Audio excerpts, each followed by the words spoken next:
আজকে আমরা টাইপ টুল সম্পর্কে জানবো। এটা টুলবারের 7 নাম্বার টুল। এটার শর্টকাট হচ্ছে টি। টাইপ টুল আসলে একটা গ্রুপ টুল, যেখানে অনেকগুলো টুল রয়েছে। এখানে 7টা টুল রয়েছে মোট। তো প্রথমে আমরা আলোচনা করব টাইপ টুল নিয়ে। টাইপ টুলটা সিলেক্ট করে জাস্ট আমরা যদি মাউসের লেফট বাটনটা এখানে ক্লিক করি, তাহলে দেখুন এখানে একটা বক্স ক্রিয়েট হয়েছে এবং অটোতে একটা ডিফল্ট হিসেবে লেখাও শো করছে। আমি এটাকে বড় করছি, শিফট অল্টার চেপে জাস্ট বড় করছি। আচ্ছা, আমরা ইচ্ছে করলে জাস্ট এখানে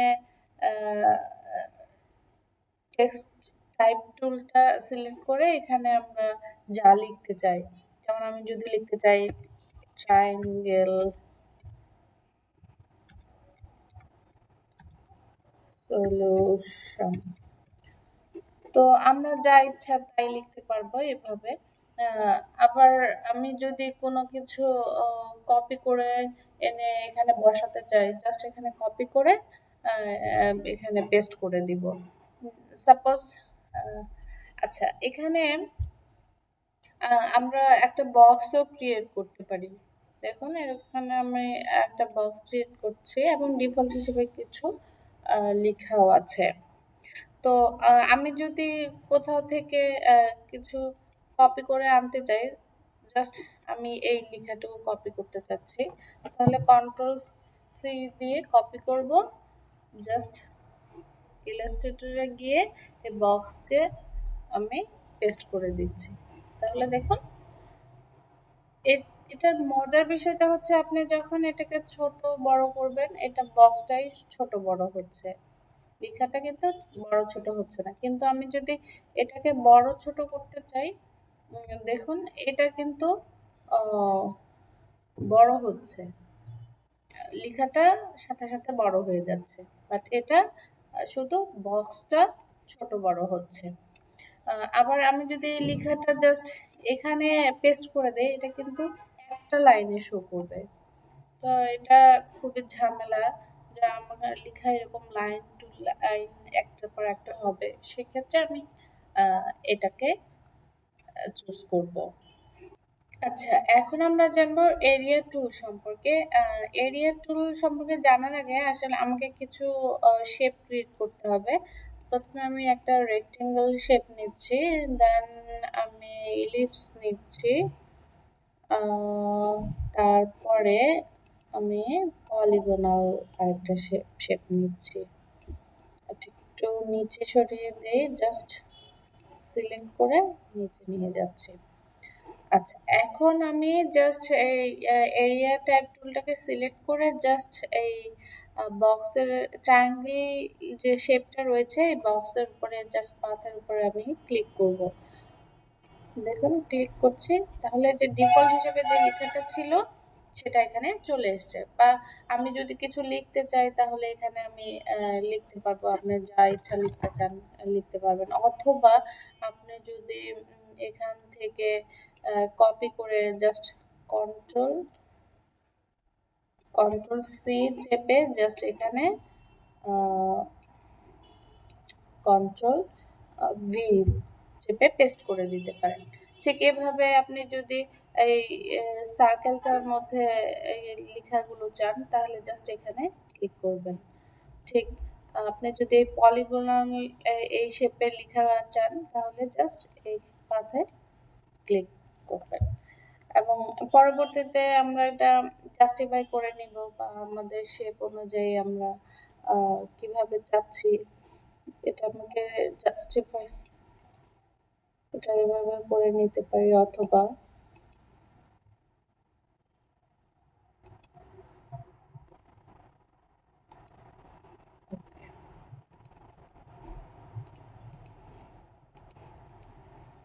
তো এভাবে আমরা সুন্দর সুন্দর শেপ ক্রিয়েট করতে পারি টেক্সট দিয়ে। এরপরে রয়েছে টাইপ অন এ পাথ টুল। তো এটাকে আমি সিলেক্ট করে জাস্ট ব্যাক স্পেস দিয়ে ডিলিট করছি। আমি প্রথমে পেন টুল নিয়েই শেপ ক্রিয়েট করে নিচ্ছি। আচ্ছা, এক্ষেত্রে ভালোভাবে বোঝার জন্য আমরা ফিল কালারটাকে অফ করে দেই এবং স্টক কালারটা রাখি, তাহলে বুঝতে সুবিধা হবে। তো এখন আমরা টাইপ অন এ পাথ টুলটা ক্রিয়েট করব। সিলেক্ট করে জাস্ট আমরা এই পাথের উপরে ক্লিক করব। দেখুন, তাহলে লেখাগুলো এই পাথ বরাবর লেখাগুলো দেখা যাচ্ছে। এরপরে যে টুলটা রয়েছে ভার্টিক্যাল টাইপ টুল, এটা হবে ভার্টিক্যালি। জাস্ট আমি ভার্টিক্যাল টাইপ টুলটা সিলেক্ট করে জাস্ট এখানে ক্লিক করলাম। এটা ভার্টিক্যালি, আগেরটা ছিল হরাইজন্টালি, এখন হচ্ছে ভার্টিক্যালি। তারপর আমরা যদি কোনো বক্স ক্রিয়েট করতে চাই ভার্টিক্যালি, তাহলে এই যে লেখাগুলো ভার্টিক্যালি হচ্ছে।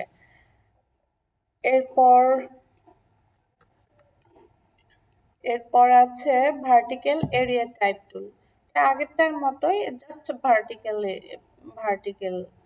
তো এখানে আমি প্রথমে একটা বিভিন্ন শেপ ক্রিয়েট করে নেই।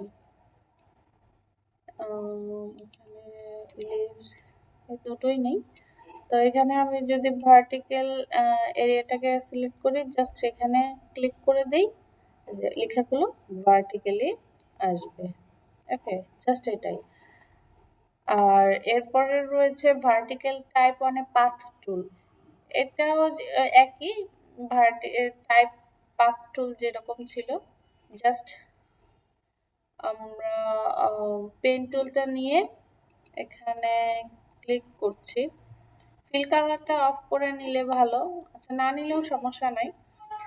এখন আমরা ভার্টিক্যাল টাইপ অন পাথ টুলটা সিলেক্ট করে জাস্ট এখানে ক্লিক করব।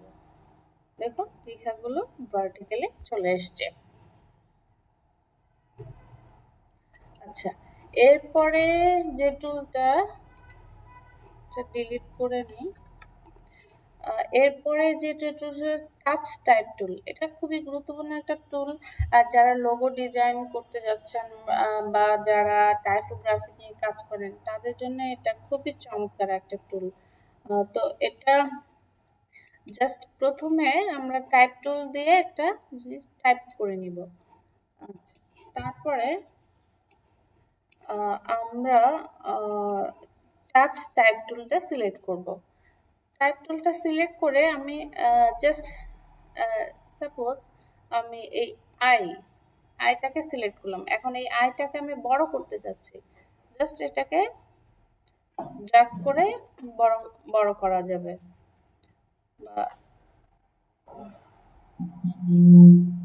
অথবা আমি চাচ্ছি এসটাকে ছোট করার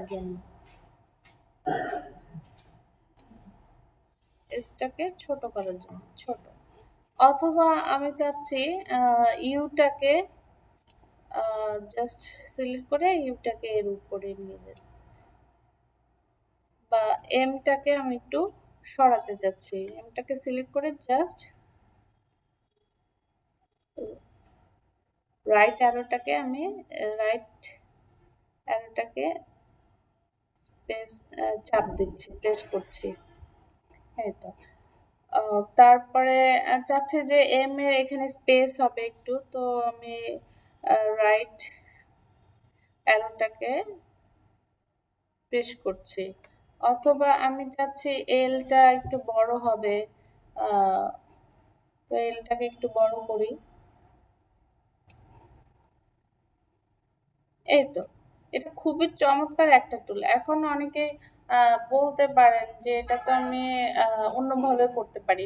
আচ্ছা, ওটা ওভাবে যদি করি তাহলে অসুবিধাটাকে খেয়াল করুন।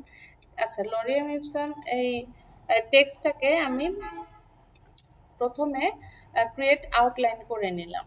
নেওয়ার পরে আমি তো আনগ্রুপ করার পরে জাস্ট এটাকে আমি একটা একটা করে ইচ্ছে মতো বড় বা ছোট করতে পারবো।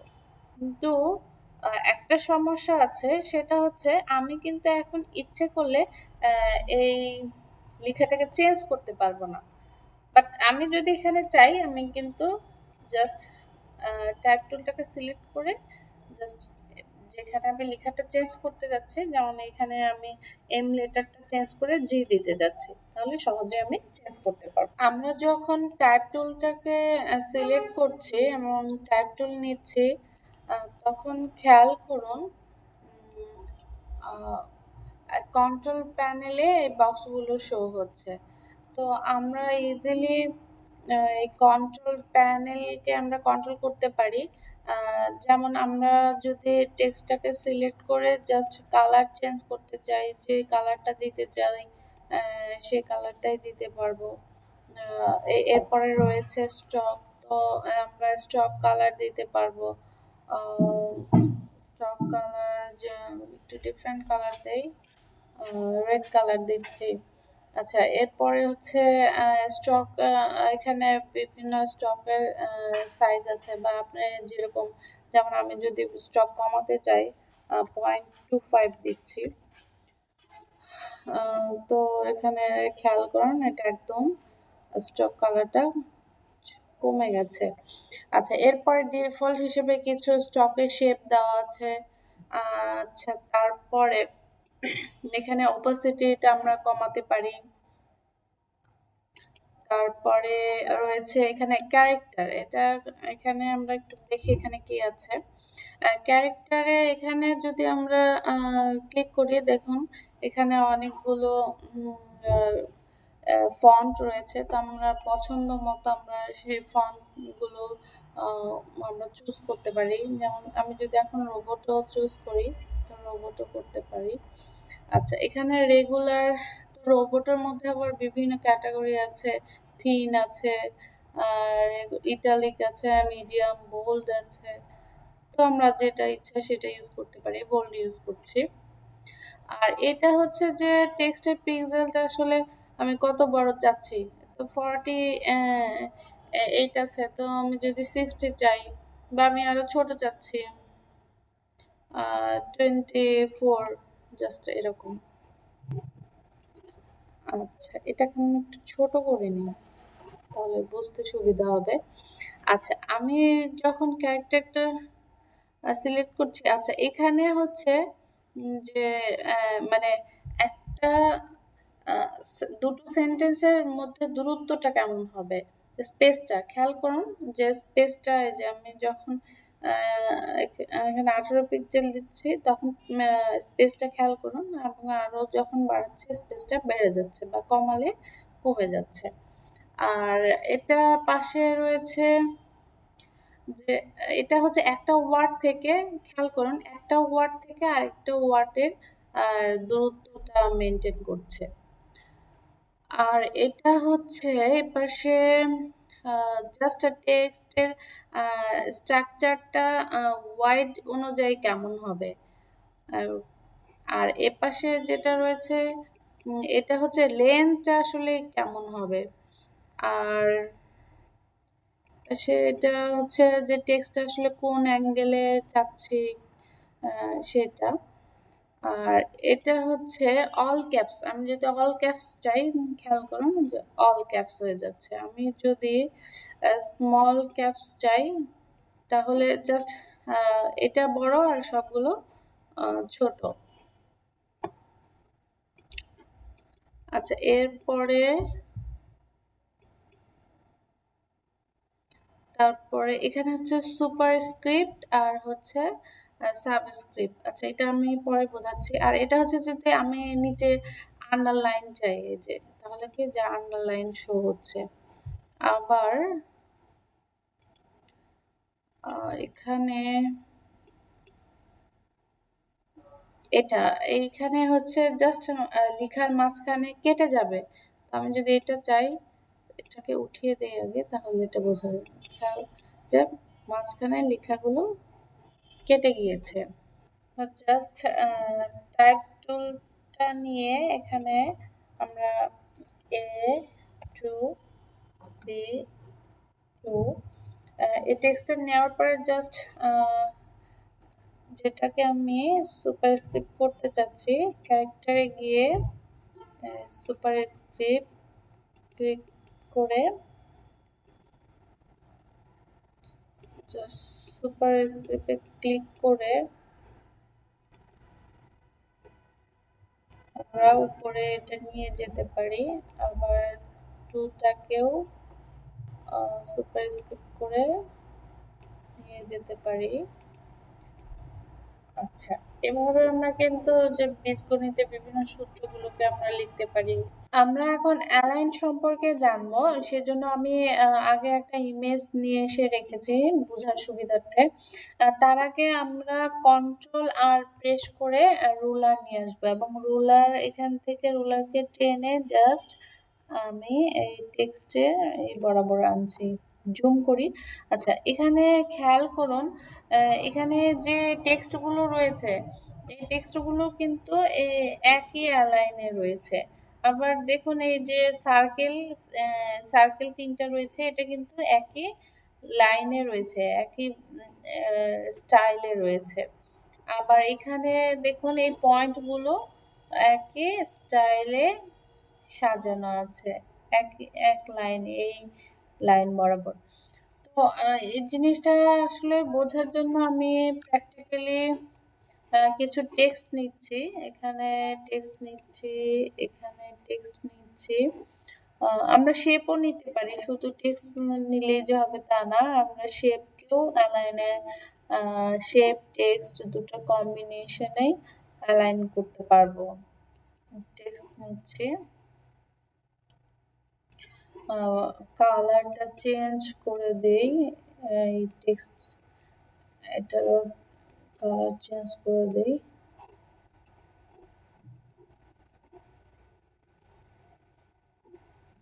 ওকে, এই টেক্সট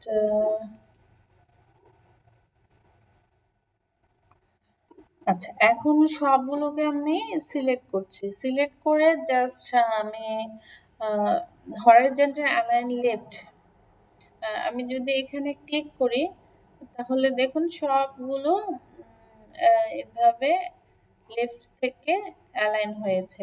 আমি যদি হরাইজন্টাল অ্যালাইন সেন্ট্রালি করতে চাই দেখুন, তাহলে দেখুন এটা সেন্ট্রালি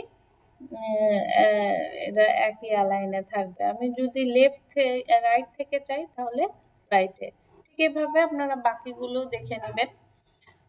এরপরে আচ্ছা, অ্যালাইন কিন্তু আসলে এমনিতেই কিন্তু শো করবে না। আপনি যখন মানে টেক্সটটাকে আপনি সিলেক্ট করবেন তখন কিন্তু এই যে অ্যালাইন শো করবে। যে এখানে অ্যালাইনে গেলে আপনি অ্যালাইন, এখানেও অ্যালাইন খুঁজে পাবেন, অথবা উইন্ডোতে গিয়েও আপনারা অ্যালাইন খুঁজে পাবেন। এই যে অ্যালাইন উইন্ডোতে গিয়ে এখানে যে প্যারাগ্রাফ দেখতে পাচ্ছেন, এই প্যারাগ্রাফে ক্লিক করলে দেখুন অ্যালাইন লেফট, আমি যদি লেফট থেকে অ্যালাইন করতে চাই তাহলে দেখুন এই লেখাটা লেফট থেকে অ্যালাইনে রয়েছে। আমি আসলে জুম করি বা একটু বড় করলে বেশি বোঝা যাবে।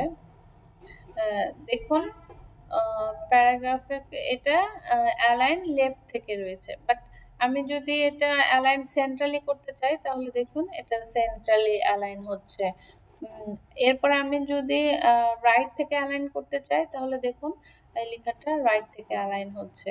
আবার আমি যদি justify with last line align left, মানে একদম শেষের লাইনটা লেফট থেকে অ্যালাইন হবে, তাহলে দেখুন এই শেষের লাইনটা এদিক থেকে অ্যালাইন হচ্ছে। আবার যদি সেন্ট্রালি হয় দেখুন মাঝখানের লাইনটা সেন্ট্রালি হচ্ছে। আবার যদি আমি চাই যে এদিক থেকে হবে, জাস্ট এদিক থেকে হচ্ছে। আবার হচ্ছে যে জাস্টিফাই, সবগুলো একই রকম হবে, তো সব একই রকম হচ্ছে। অথবা আমরা যদি shift control shift plus J press করি তাহলেও কিন্তু জাস্টিফাই হবে। আমরা বিভিন্ন টেক্সটকে বিভিন্ন শেপে নিয়ে আসতে পারি, বিভিন্নভাবে র্যাপ করতে পারি। তো সেটার জন্য আমরা এখানে ক্লিক করতে পারি, জাস্ট এখানে ক্লিক করলে আমরা যদি আর্ক করতে চাই তাহলে আর্কে ক্লিক করব এবং ওকে, দেখুন তাহলে এটা আর্ক হয়ে গেছে। অথবা আমরা চাচ্ছি আচ্ছা, কন্ট্রোল জেড দিয়ে কিন্তু আমরা আনডো করতে পারি। আনডো হচ্ছে মানে আমরা আগের অবস্থানে ফিরে যাব। তো কন্ট্রোল প্লাস জেড দিলে আমরা আগের অবস্থানে যাব। তো আমি আবার রেপে যাচ্ছি। এখানে এখানে জাস্ট আর্ক, না আমার এখানে অনেক স্টাইল আছে। আর্ক লোয়ার, আর্ক আপার, আর্ক, তারপর হচ্ছে ফ্ল্যাগ, ওয়েভ, ফিশ। আপনি যে স্টাইল জানেন। আমি যদি ফ্ল্যাগ এ ক্লিক করি, দেখুন ফ্ল্যাগের মতো শেপ দেখা যাচ্ছে। আমি যদি এখানে ফিশ, দেখুন এই শেপটা, টেক্সটের শেপটাকে ফিশের মতো মনে হচ্ছে। আমি যদি এটাকে ওয়েব, দেখুন এটা একটা ঢেউয়ের মতো মনে হচ্ছে। আপনি এখানে এখানে কমিয়ে বাড়িয়ে দেখতে পারেন, ভার্টিক্যালি কমিয়ে দেখতে পারেন, এখানে ব্যান্ড এটা কমিয়ে বাড়িয়ে দেখতে পারেন, আপনার যেরকম পছন্দ হয়। তারপর আপনি স্কুইজ করতে পারেন। তো যেটা পছন্দ হয় সেটাকে জাস্ট ওকে করে দিবেন। খেয়াল করুন এই পেপার কাটিংটায় অনেকগুলো কলাম রয়েছে এবং একটা কলামের মাঝে একটা ইমেজ বসানো আছে। এখন এই কলামগুলোতে একটা সিরিয়াল মেইনটেইন আছে। প্রথমে এই কলামের লেখা শেষ হওয়ার পরে জাস্ট এখানে এসেছে, তারপরে এখানে, তারপরে এই কলামটা এবং সর্বশেষ এই কলামটা। এটা কিভাবে লিখতে হয় বা মেনটেন করতে হয়, চলুন আমরা প্র্যাকটিক্যালি দেখি। প্রথমে আমি টেক্সট নিচ্ছি, জাস্ট এখানে একটা কলাম নিচ্ছি, প্লাস এখানে একটা কলাম নিচ্ছি, এখানে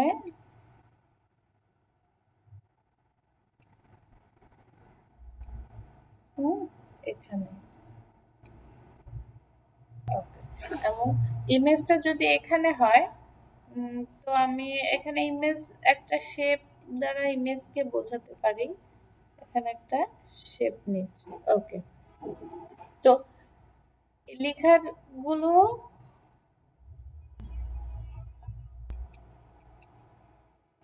এখন এই লেখাগুলোকে আমি লিঙ্ক করাতে চাচ্ছি, যেন এই লেখাটার পরে এই লেখাটা, তারপরে এই লেখা, তারপরে এই বক্সটা এবং তারপরে যেন এই বক্সটা আসে এবং মাঝখানে ইমেজটা থাকে। তো সেক্ষেত্রে আমাকে টেক্সটগুলোকে সিলেক্ট করতে হবে।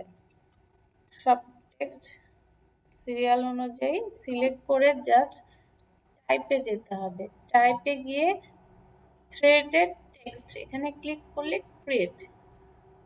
তাহলে দেখুন এখানে জাস্ট এটার পরে এটা, দেন এটা, তারপরে এটার পরে এটা, এবং এখানে শেষ হয়ে এখানে ক্রিয়েট হয়েছে।